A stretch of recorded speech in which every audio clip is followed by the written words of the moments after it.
This is WWE superstar Drew McIntyre, and you're listening to the WWE Podcast. The champ is the one that everybody wants, me. Becky Lynch is going to WrestleMania. Claymore! Austin 316 says I just whipped your ass. This is my iron. You're going to acknowledge me. What's going on, everybody? Guys and girls, welcome back to another edition of the SmackDown review right here on the WWE Podcast. As always, I am one of the hosts of this show, Michael Ritter. You can find me on X at Michael5Ritter, on Instagram at MichaelRitter5, and also one of the hosts of the Football Function Podcast, available on all your podcasting platforms, including the one that you're listening to this show on right now. We actually just recorded our 500th episode of the Football Function Podcast. Pretty monumental milestone, if you will. I mean, 500, that's a hell of a lot of episodes to record, edit, produce, all that good stuff, all the behind-the-scenes stuff that really doesn't get talked about, probably doesn't even get thought about, really. I mean, it's more than just sitting in front of a microphone and talking for half an hour or however long these episodes end up running. But I did want to give a quick shout out to everybody that has gone over to the Football Function Podcast from the WWE Podcast. It's a big deal to me. The listeners that we've gained over the years that have come from this tight-knit group. Now, obviously, you know, listeners come and go. That's kind of the nature of podcasting. But every now and then you come across some that really stick around, you know, and they're here for the long haul. So shout out to all of you, and hopefully you will continue to listen to not only this show, but the Football Function Podcast as well. Having said all that, guys, it is WrestleMania weekend. We are finally here. One of the most joyous times of the entire year. The fact that, you know, our 500th episode kind of went in sync with WrestleMania weekend, that it almost feels like, you know, I kind of mentioned this on the podcast the other day, that it feels like the end of the school year. It feels like there's reasons to be excited, you know, joy's in the air. So I think that this is going to be a pretty monumental weekend. I think it's going to be pretty juicy. For those of you that don't know, apparently there's the quote-unquote WrestleMania World. I'm not sure I've heard about this before other than this year. Obviously, some of the listeners that I know that are going to WrestleMania definitely are going to attend the WrestleMania World, so I definitely want to see some pictures and things like that. But I will say that if it's anything like WrestleMania Access, or if WrestleMania Access is the same thing, just kind of rebranded or inside of WrestleMania World, then I imagine it's going to be a pretty damn good time, just because that's almost just as cool as WrestleMania, and obviously that's saying a lot. But the fact that we're creeping up here to WrestleMania 40, man, like that's a big time reason to get excited for wrestling. I know quite a few people that are kind of easing their way back into wrestling over the last few weeks, over the last few months, just specifically because of The Rock coming back. And because of that, they're having to watch all these other wrestlers who are just, you know, modern day superstars, and they're having to, you know, watch them work, watch them compete, and pretty much be gravitated towards them a little bit, and you become invested.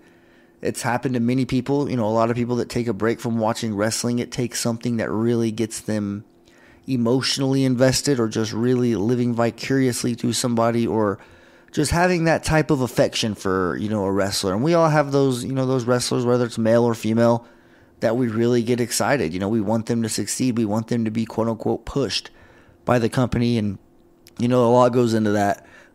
But it's those superstars that really get our feet in the door. You know, they get a foot in the door, I should say. And that's really what gets you hooked, watching every week. And next thing you know, you are fully up to speed on all of the, you know, wrestlers that are on the roster.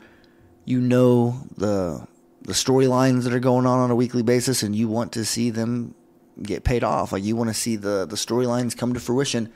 And that's just a good thing about watching wrestling, because Triple H even mentioned it when he was on the Pat McAfee show earlier today, is that, you know, when WrestleMania hits, or when WrestleMania is over and the fireworks are going off, and it almost feels like the culmination of something. It feels like the end of the story this year, or the end of the road, however you want to look at it. But for Triple H and those that are decision makers in WWE, it does not stop there. He even said, like, as soon as the fireworks go off, he's getting a sheet for Monday Night Raw, and he's looking over that show and trying to get ready to gear in to this next year. So I am definitely excited for what's to come with WWE. It feels like they're in a really good spot. I actually heard from more, just, you hear it on the internet. I don't know if you call them sources or not, but people who talk to people have said that Triple H mentioned that the draft is going to be coming back very, very soon, that the WWE draft is going to be taking place here in, the next coming months. So the rosters are going to get shaken up a little bit. I think that SmackDown kind of got the short end of the stick a long time ago, or the last draft, I should say. It feels like a long time ago.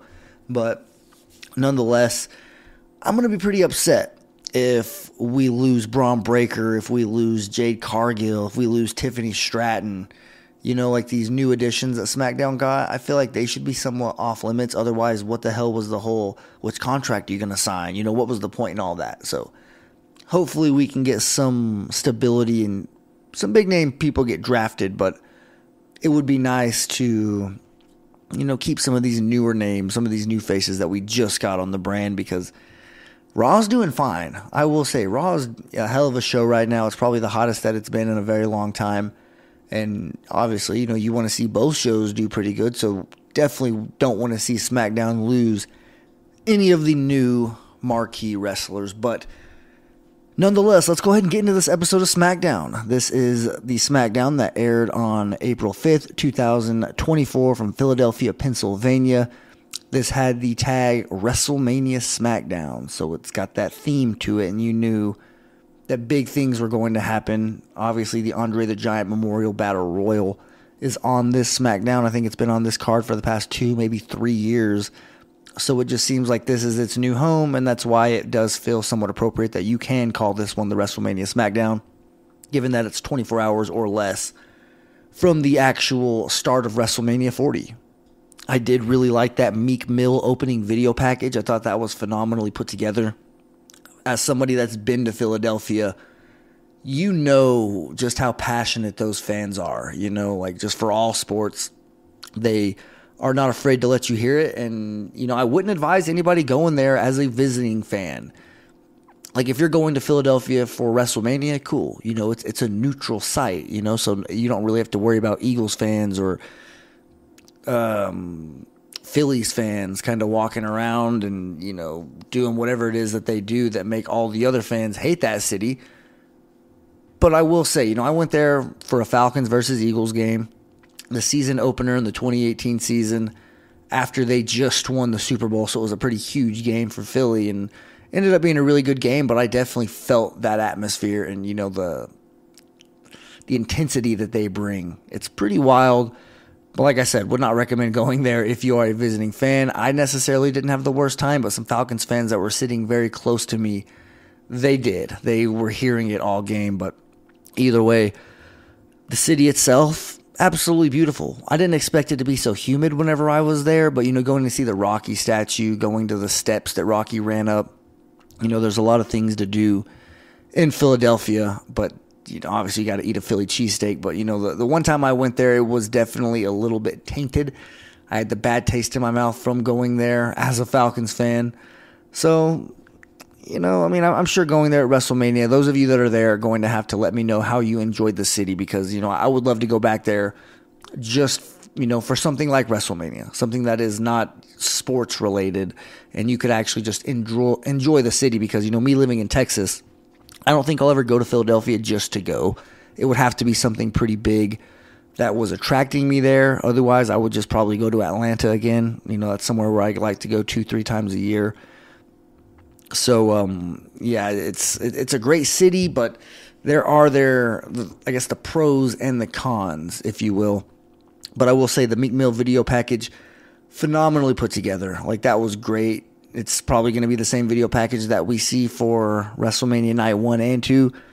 I think it's a great idea because obviously, that video really sets the stage and it sets the tone for the type of show that it's going to be. And, it is the self-proclaimed biggest WrestleMania of all time. So they're going to have to live up to those pretty high expectations. I will say, though, because SmackDown itself was so crowded and because there were so many fans that wanted to get inside the Wells Fargo Arena to go attend SmackDown, they had to reduce the stage. They had to adjust it. It didn't have the huge Jumbotron. It was kind of like, like we've seen in the Royal Rumble in years past. So that just tells you right now kind of the state of the product. Like they're having, you got some promotions, I'm not going to name names, that are having trouble filling just the lower level seats, that are right there in the view of the camera. Meanwhile, WWE is having to readjust their stage just so they can fit in more people because it's such a massive show. And this is just for SmackDown. I imagine that the Philly crowd is going to be very, very loud tomorrow whenever we actually get to WrestleMania. But this episode of SmackDown started with Kevin Owens and the Kevin Owens Show. Special guest Randy Orton, and I will say that Kevin Owens was wearing his WrestleMania themed shirt. He comes out with one of these every single year, depending on what match he's in. And it actually counts. I think this is WrestleMania 8 for Kevin Owens. And, obviously the last two, he was in the WrestleMania, or in the main event of night one. So, I guess you're doing all right if a quote-unquote demotion means that you have a championship match, a match for the United States Championship the following year. And it feels like a demotion, just because of how high you set the bar for yourself over the last couple of years. But as Randy Orton came out, obviously they were both taking shots at Logan Paul, which triggers Logan Paul to appear on the screen. And because it's not the massive Jumbotron like we typically have for SmackDown, they have to look really hard to see Logan Paul, but they do. And obviously he is from Lincoln Financial Field. He's coming to us live from the WrestleMania stage, which, sidebar, I think it looks great. I know that a lot of people probably had some pretty high expectations. I don't mind them dialing it back a little bit. Sometimes they go kind of overboard. Sometimes they really hammer it in that this is WrestleMania. I remember WrestleMania 34, whenever it was in Orlando and it was the roller coaster theme. I thought that looked great. When the Hardys showed up, great WrestleMania. I like the one in Dallas a few years ago, just that massive star. So I don't mind whenever they kind of, take the simple approach, if you will. But as Logan Paul was running his mouth, Randy Orton and Kevin Owens point out just how close they actually are to the stadium, because Wells Fargo Arena or the Wells Fargo Center, whatever it's called, is literally right across the street from Lincoln Financial Field. So they literally leave the ring, go find him to try to kick his ass. But as soon as they leave the ring, that is, Theory and Waller appear from under the ring and do the exact same thing. They're just running, chasing them up the crowd, trying to leave the arena. And then as Kevin Owens and Randy Orton are outside, after being unable to get inside the car, they decide to take a golf cart, leaving Theory and Waller chasing them in pursuit. And we kind of tie back into this a little bit later. But up next here on the show, we get the Andre the Giant Memorial Battle Royal. It is what it is. Some people don't like this. I totally understand that. The people that don't, others, they probably look forward to it every year just because of the random things that happen. One of the things that was pretty random that happened in this match was a very scary Akira Tozawa spot. There was a funny spot too. I wanted to point that out, where he was ripping his shirt, and as soon as he realized he was in the ring with three behemoths, he decided to try to, close his shirt up. Eventually, he got thrown over the top rope, but it was like an overthrow. He was trying to throw him on top of Otis, and he went flying over Otis, and, oh, man, he is very lucky to land the way that he did, because it very easily could have been Lita on Monday Night Raw all over again, where she's Scorpion, and you just never really want to see that type of thing. But it was a very scary fall, and then obviously Bronson Reed ends up winning the whole thing. So shout out to Bronson Reed for being the 2024 Andre the Giant Memorial Battle Royal winner. Up next here in the show, we get a promo from the Final Testament. Karrion Kross mentions that he wasn't on the WrestleMania card last year and how he really didn't pout about it. He wasn't sitting there. He imitates a baby crying, just whining. And he said, I wasn't pouting that I wasn't on the card. I just worked, got better, and now he pretty much is taking the credit for getting on the card this year with the Final Testament going up against Lashley, the Street Profits, and B-Fab. He takes credit for making that fight a must-see fight. So pretty much he's saying, look, last year they kept us off, but this year we were pretty much undeniable, and they had no choice but to put us on the card. I kind of feel like WrestleMania, being on WrestleMania just doesn't have the the same flair that it had back in the day. No pun intended. Obviously, like this year and years past, having 2 nights, the card being so long, like we're talking about 4 o'clock to 10 o'clock, 2 nights. Like that's insane. And I remember back in the day, the great WrestleManias, they had 6, 7 matches, maybe 8 or something like that. Like it was never an extremely loaded card, and that's a testament to how badass the roster is. But I don't necessarily look at it as a bad thing if certain matches aren't on the card, because there's going to be a lot of bathroom breaks during WrestleMania 40, and that says a lot given how highly anticipated and how great we all expect this pay-per-view to be. I do think that there's going to be some matches that you're going to say that necessarily didn't need to be on WrestleMania, but we're still going to enjoy it nonetheless. Up next, Logan Paul comes out to trash Philly, and obviously he goes on to take shots at Kevin Owens and Randy Orton. He calls himself a mastermind. He says that he's playing cat and mouse, playing 4-dimensional chess. He mentions that he has some people ready to put their hands on Kevin Owens and Randy Orton at Lincoln Financial Field as soon as they see him. The camera that Logan Paul was standing in front of earlier in the show, whenever he was at Lincoln Financial Field, is now showing Grayson Waller and Austin Theory pretty much looking for nobody. They're standing there. Well, what's going on? We're here. Where are these guys at? And as they're saying that, Kevin Owens and Austin Theory appear from under the ring. They crawl out, and obviously they meet Logan Paul with a stunner and an RKO, just setting the stage for that triple threat match tomorrow. Or maybe it's night 2. I'm not really sure what night that match is actually going on. But either way, I'm definitely excited for it. I think Logan Paul is doing a great job as champion. You could tell that he's really committed and he's really buying into his role with the company right now. But just something about Kevin Owens and Randy Orton right now, like I'm pretty high on both of those guys. So I would love to see one of them walk out with the United States Championship and kind of carry it into this quote-unquote new era. I think everyone has pretty high expectations for where the company is going to go in the rest of spring and in the summer of 2024. Big things are ahead, and it wouldn't hurt to have somebody like Orton or Kevin Owens hold that United States Championship as we, get into the changed season.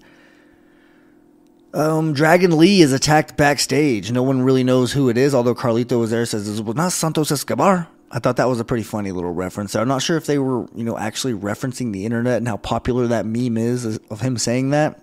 But the fact that we heard it so clearly in this little segment, I thought that was pretty hilarious. I just had to point that out, though. And then obviously, keeping things LWO related, Zelina Vega versus Elektra Lopez next. And Elektra Lopez is accompanied by Santos, and then Dominic Mysterio makes a little surprise appearance, and then so does Andrade. And that's whenever we kind of were like, okay, I'm confused. Like, what the hell's going on? Andrade is going to join Legado del Fantasma? Like, that's kind of what I was like, come on now. Like, this cannot happen. So I did have my doubts the entire time. And as the match is going on, obviously, Elektra Lopez wins this bad boy with an Elektra shock, thanks to a minor distraction from Dominic, distracting the referee. And as Rey was checking on Zelina after the match, Dom and Santos attacked Rey Mysterio from behind and pretty much just started a beatdown until Andre shows his true allegiance and saves Rey.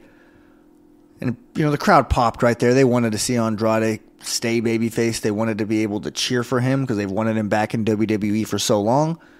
So now that he's finally back and he's taking the babyface route, that's definitely the way to go. Continuing on here in the show, Naomi, Jade Cargill, and Bianca, they want to send a message to Damage Control. And I thought this was great as well. They all get a little bit of mic work. You can tell that Jade is very scripted. You can tell that somebody is preparing her lines for her. And she's not really comfortable on the microphone just yet. I think that's really her only glaring weakness, though, in her game. Her wrestling kind of is what it is at this point. I mean, could she be more polished? Yes. But I think that, just given her style and the type of matches that she can put on, you just expect that she's in a good spot, and I think that she has plenty of time to grow, and they're going to really take their time with her. I think she's going to get the Cody Rhodes treatment and have a jetpack immediately put on her back. Taking things backstage, Rey Mysterio is informed that because of the attack earlier, Dragon Lee will not be able to compete at WrestleMania. So how conveniently, Andrade offers his services, so Rey Mysterio will not have to forfeit the match or anything like that. He will still get to go up against Santos and Dominic Mysterio. He's going to have Andrade on his side, and I think that the fans are going to be behind that just as much. Like, Andrade is pretty damn popular, and I wouldn't be opposed to it. Let's see here. New Catch Republic versus Grayson Waller and Austin Theory. New Catch Republic do win this match with a Berlin hammer on Grayson Waller, but the Judgment Day come out and immediately start to cheap shot New Catch Republic, just putting a beat down on him. I was like, what the hell's their beef with this team? Like, there's so many other teams in this six-pack ladder match. I guess you're trying to at least weaken one of them, but as soon as that happened, I was like, well, I mean, I kind of want to bet on New Catch Republic winning now. Like, for some reason, like, I'm just like, why would you do that? You know, there was no need for you to, I guess, beat up one team when there's still four other teams that you're going to have to be going up against. Nonetheless, it happened, so we'll see if it does actually come into effect tomorrow. But yeah, if New Catch Republic actually wins this thing, I'm all for that. I just, for some reason, I think this tag team really has that it factor, and it won't be long before the fans really get behind them. But let's see here. Did you guys, hold on, number one, Rhea Ripley got extensions. Thought that is a little bit odd, just timing-wise. Right before WrestleMania, I just think that, I don't know. I just think that maybe she knows, all right, something big's going to happen.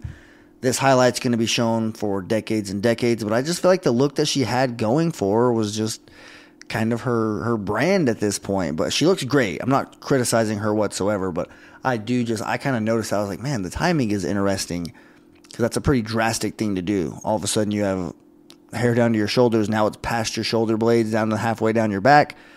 It's a pretty big change just in like one day, so I had to get used to that. But also, the video of LA Knight getting into a little bit of a fisticuffs with AJ Styles. That was it, the WrestleMania World? I don't even know exactly where that was, but it started off just them kind of shoving each other, and I was wondering, okay, like, this is a work, you know, like they're just kind of going at it. But man, AJ Styles slammed him on the ground very hard. Like, it was a very real slam whenever you saw LA Knight kind of just hit the ground like that. And then when AJ Styles finally comes free, you see that he has a bloody nose. And obviously cuss words are said. They go back and forth. AJ Styles says, I'm going to F you up. And LA Knight tells him to show up to SmackDown, calls him the P word. So it was interesting, to say the least, just that they're trying to make us really want to see these two beat the hell out of each other. There's probably going to be some stiff shots, but also AJ Styles, I saw there's a lot of wrestling news going on right now. A lot of things are kind of hitting the interwaves. And one of the things that I saw was that AJ Styles is very close to retiring. Like, he's already to the point to where he doesn't want to embarrass himself in the ring, and he just feels like he wants to kind of go out and still be at the top of his game. I totally understand that. You don't want to be a shell of yourself. I just kind of didn't expect it to happen so soon. And, I mean, he's been wrestling for a really long time. It's not like he's a spring chicken. He has 4 kids, and just his type of wrestling, he's always been like a high flyer, put his body through hell. He's still doing front flips and back flips and things like that. But kind of just caught me off guard that AJ Styles is really that close. But, hey, I mean, he's had a phenomenal career, no pun intended. And if it is going to end very soon, then yeah. But he deserves to ultimately go in the Hall of Fame at one point. But also, he mentioned that he wants just to have that last story. He wants to have one more good storyline, one more good, I guess, program to go out on. And probably with someone that he's fine saying, okay, this can be my last match. Maybe it's 1 year left. Maybe he's got 1 year left and he can kind of culminate it at WrestleMania 41. At this point, that's what I'm hoping for. It's crazy that you just feel like it could end up being a little bit sooner than that, as much as we don't like it or as much as we don't want it to happen. But, like I said, he spent a lot of his career outside of WWE. He was already in the twilight, in the back half of his prime, whenever he showed up to WWE. So I guess you got to appreciate the time that we did get with him. But LA Knight does come out and he addresses AJ Styles, and they just talk about their match that's going to be happening Sunday night 2 of WrestleMania. One of the only noteworthy things, though, that I took away from this promo, from LA Knight, was he choked on his gum. I'm not sure if any of you guys caught that. Like, he never stumbles over his words. But whenever he was talking, he kind of choked on his gum and it stopped in mid-sentence, and he kind of just had to improvise from there. It was a funny little moment. You really don't see LA Knight have something like that. He's usually pretty flawless on the microphone. Even Corey Graves might have mentioned something about it. So just go back and watch that if you want to see LA Knight choke on his gum, because it is pretty funny. Another thing that happened during SmackDown, not like on the show, but in the Discord chat, obviously, the plug, go subscribe on Patreon to get the access to the Discord. You definitely want to be involved in that for WrestleMania. Like I promise you, it's going to be a lot of chat, a lot of conversation going on during the pay-per-view, and you want to be involved in those conversations. But DJ Kuzmo, he is the one who announced that Bobby Lashley, B-Fab, and the Street Profits, they're called the Pride. That's the name of the faction. I'll take his word for it. I still haven't seen it anywhere, but I haven't gone and looked anywhere. I trust DJ Kuzmo. He's a pretty reliable source. So, yeah, we're going to roll with it. The Pride announced that in Philadelphia for WrestleMania, it's going to be a Philadelphia street fight against the Final Testament. So just adding a little bit of juice to that rivalry. It's been going on for a pretty long time. Good enough to get on the WrestleMania card. Remember, Karrion Kross said it was a must-see fight. So we'll see just how truthful he was being. But anyways, I'm glad that they finally have a name, because it's tough saying Lashley and the Street Profits all the time. Like, come on, give this faction a name if you're going to have them actually stick together for a long, extended period of time. But the main event is here. Not only in the show, but main event Jey Uso going one-on-one with Solo Sikoa, brother versus brother. And this match goes on for probably about 12 minutes, 12, 13 minutes. And then Jimmy Uso comes out, breaks it up, attacks Jey Uso, causing it to be a disqualification. And then he and Solo proceed to beat down their brother right before he's about to get a Samoan spike. Cody's music hits, and out comes the American Nightmare alongside Seth Rollins, and then the tables turn. And I mean literally turn it. All of a sudden turned into a beatdown the other way around. And then Cody Rhodes cuts a promo immediately after the show, making a lot of declarations that, obviously they're going to smack The Rock around. They're going to remind him what it's like to be the people's champion. And they're going to smack his ego out of his body and pretty much just remind him of who he used to be. And then he says that he's going to dethrone Roman Reigns. He flat out says that on Sunday, I'm going to dethrone Roman Reigns. And then he mentions how whenever one story ends, an even better one begins. So he's really teeing himself up that this could be the moment that Roman Reigns loses his championship. And it's just hard for me to wrap my mind around that. Like, if so, we're either going to get one outcome. Cody Rhodes is going to lose his second WrestleMania main event in a row, or this historic streak that we've seen from Roman Reigns is coming to an end. I don't know which one is going to happen, but one of them has to. That's the beauty of this sport. There's only going to be one winner. And I think that if Cody Rhodes loses again, people might riot. But it doesn't seem like they're in any hurry to take Roman Reigns or take the championship off of him. In fact, didn't he just say not that long ago, whenever he loses on that documentary that just came out for Roman Reigns? I could be paraphrasing. Don't really know exactly what was said. I truthfully, admittedly, have not watched it, but I've seen some clips online and I've heard some chatter. And one of the things that I've heard is that he flat out said, whenever I lose the titles, I'm done. I don't want to be here if I'm not the top guy. I'm pretty much emptying my tank right now. And if this just so happens to be the end of the road for me, then so be it. But he's not going to go back to just being on the roster. I think that, he's going to go straight from being the champion to true part-time. And a lot of people might say, well, he's part-time right now. He hardly ever wrestles. He hasn't wrestled since January. And here we are in April, WrestleMania. He's not going to wrestle for months after this no matter what. I mean, if he loses, we could see at WrestleMania Backlash him get his rematch against Cody Rhodes. So we could very well see that. But if he wins, he's not going to show up till damn near SummerSlam, I bet. And that is sad. So you tell me, as a wrestling fan, what do you want? Do you want to see the streak continue? Do you want to see that championship continue to be an afterthought? Or do you want Cody Rhodes to get a chance to see what he can do with it, to see where the company can go behind the American Nightmare? Last year, I was all for Cody Rhodes winning. I was pretty confident he was going to. Was very wrong in that prediction. Cody Rhodes did not win, as we all know, and it just feels different this year. Like, it just feels like the moment is there for him, and he has an opportunity to take it. Now, there's a lot of things that are going to come into effect. Obviously, if they lose on Saturday night and it's bloodline rules, the odds are stacked even more against him, and his chances to win decrease drastically. So that's why this whole WrestleMania is must-see. Night 1, night 2, find the matches that you like, find the superstars that you like, and just watch them work. Not even to mention the gear. You know, WrestleMania always is very fashionable. Is that the word to use? I really don't know. But I know that people bring out their best gear. They bring out their best moves. And, you know, the best things happen at WrestleMania. It's the grandest stage of them all. It's the granddaddy of them all. You know, this is it. So I'm glad that we're here for another run. Obviously, the first WrestleMania that I was a part of was in 2021. And now here we are. This is my 4th one. So shout out to you guys for being here along the ride with me. And I'm looking forward to this pay-per-view happening. Thank you guys so much. That does conclude the SmackDown review, or should I say the WrestleMania SmackDown review.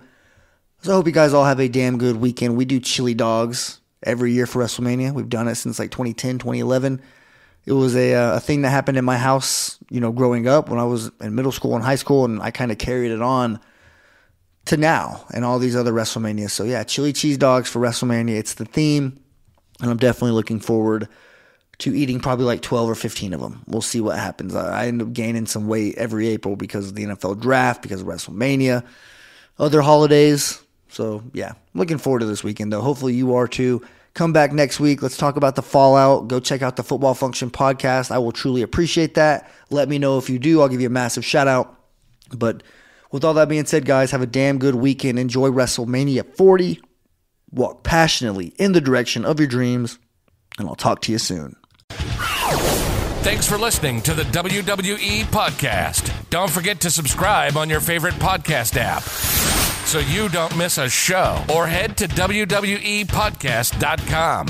And for all of these shows ad-free, head over to patreon.com/WWE Podcast. Until then, we'll see you next time.